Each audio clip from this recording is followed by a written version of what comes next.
Hello, everyone, and welcome to another episode of Green Lantern Talks About. I'm your host, Green Lantern. Today, we're going to talk about The Ugly Stepsister. It's a modern retelling on the classic story of Cinderella that's told through the perspective of one of the evil stepsisters. The story pretty much holds true to the Disney-fied version that we are aware of, where Cinderella is found to be under the care of a woman who really doesn't like or respect her, and places her two daughters above Cinderella, even though she moved into Cinderella's home. The twist in this story is that it's told from the perspective of Elvira, the oldest of the two stepsisters. When the mother married Cinderella's dad, uh, she believed that he was financially stable, affluent, and upon his death, which happened to be the day of the wedding, it turns out that he wasn't. So the mom is going to marry off Elvira to the prince, but she also feels that Elvira is not pretty enough. So what does she do? She pays for Elvira to do things like get braces, have a nose job performed that involves a chisel. Um, she wants to make her eyelashes look fuller. That involves needle and threads. And of course, the payoff at the end of the movie, which we will get to. But this movie is a little bit deeper and darker than what's happening on the screen, because for me, it's easy to say that this is about, beauty, um, beauty being only skin deep and things like that.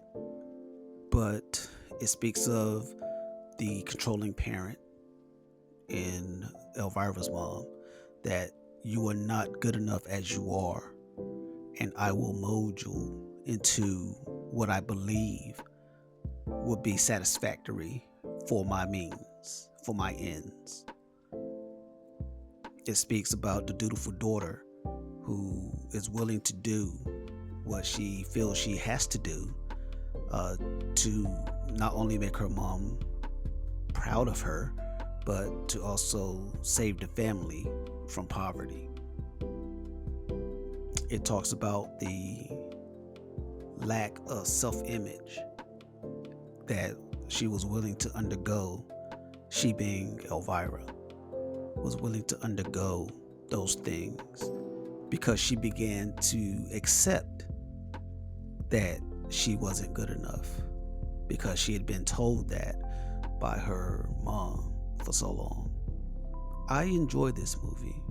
I enjoyed it because of the visuals. Outside of the eyelash scene, I have this thing with eyes. But I enjoyed it because it was about so much more than just what's going on screen. And this kind of is culminated as far as the things that I talked about earlier, with the controlling mother and the dutiful daughter and doing what I gotta do. When the prince comes back with the shoe, and in the movie it's not a glass slipper, right? It's just a normal slipper. But when the prince comes back with the shoe,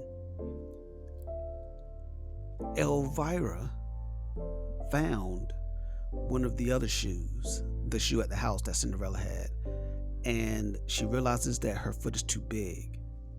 So she lines up her foot next to the shoe and she cuts her toes off to fit the shoe. And this is in the original text with the Brothers Grimm, right? Which is, I believe, Elvira cuts her toes off, and I think Alma shaves her heels to try to fit the shoe. But the mother walks in to see that the job isn't done, right? Like, she's she's taken a cleaver to her toes, but she hasn't. It's not a clean cut. There's still tendons and muscles still. The I had putting the toes, on, still connected to the foot. And the mother walks in, doesn't ask what she's doing per se. She just tells her, "You have chopped your toes off on the wrong foot. The prince has the other shoe."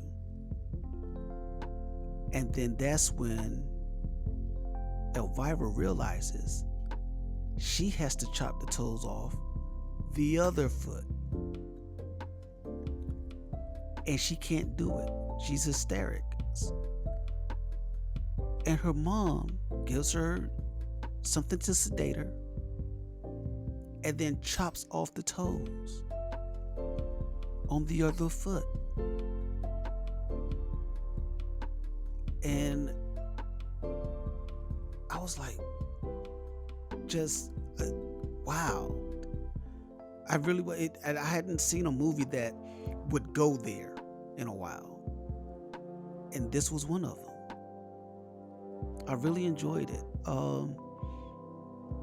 That they were willing to go there, with the whole notion of doing what I gotta do.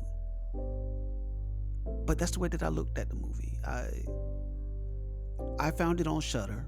If you want to watch it, I'm pretty sure it could be there, or it might be snippets here and there on YouTube. I'm not sure. But